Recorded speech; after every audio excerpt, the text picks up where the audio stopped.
Okay, I should have started this video probably a little earlier before I started tearing everything apart. This is a former timeout camper that the wood had all decayed and was falling apart. So I stripped it all off and I'm redoing it, making a total different type of camper. I'm lowering the axle 2 inches for clearance so I don't have to have wheel wells.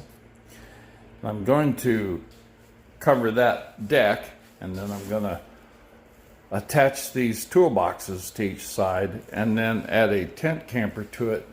Later I'll show you as I progress. I'll make more videos and then I'll try and put this all together. I'm not very good at doing videos and this is new to me, but we'll see what we can do and maybe somebody will be interested in doing the same thing.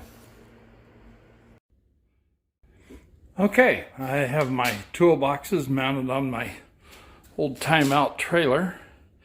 You can see there the stabilizer legs. Put a piece of 1/2-inch plywood on the bottom. Mounted my two toolboxes, so I'm going to have plenty of storage for camping gear. I'm sure I probably won't fill them all, but I do think I can put a set of golf clubs in one side. And here's my tent leaning up against the wall there. Just getting ready to mount it, get it mounted on. I've drilled holes in the top of my toolbox for the mounting bolts. And we're going to give that a shot here shortly and we'll see how that turns out. Hello, I've got my tent camper, I got my tent put on my toolboxes now. And it's all ready to go, so I'm gonna kind of demonstrate on just setting it up. If you want a more entailed video of the tent part itself, there's plenty of videos on YouTube. You can look that up. I am gonna set it up real quick to show you how easy it is to do. And if you remember, I put it on a timeout camper with the stabilizer legs so that I can level it up and have it leveled. Here's the name of the camper, of the tent part. Like I say, if you want to look online, there's plenty of videos on how to set that up.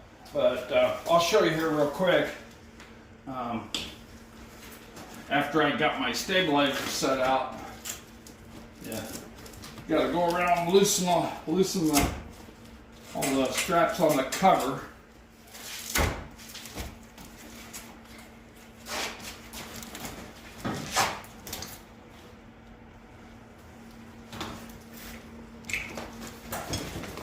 That removes the cover. Just fold it up. I've been doing this outside. I'd like to be done outside, but this is mid-December in Iowa. And it's not very nice outside today, so I'm doing this in my shop.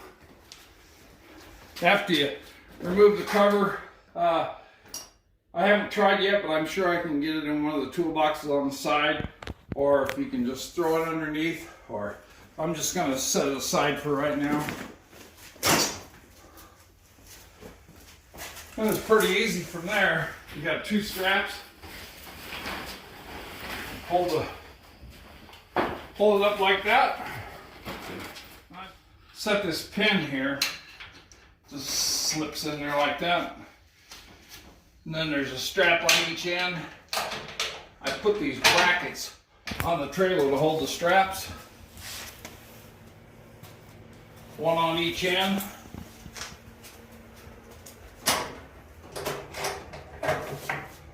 So once I got my 2 straps, I can still get to my toolboxes underneath and get whatever I need. This is not a step to get in the trailer. You will bend you'll just you don't have to put the toolboxes on. It would fit straight on to the trailer frame, except I wanted the little extra space for storage and stuff that I think you probably need for camping gear. I think it's a lot lighter than the timeout camper was. If you have any questions, feel free to leave a comment below and I'll try to get back to you. That's about all I have to say. I hope it works out for you. If it's something you're interested in and I can help you out, let me know. Thanks.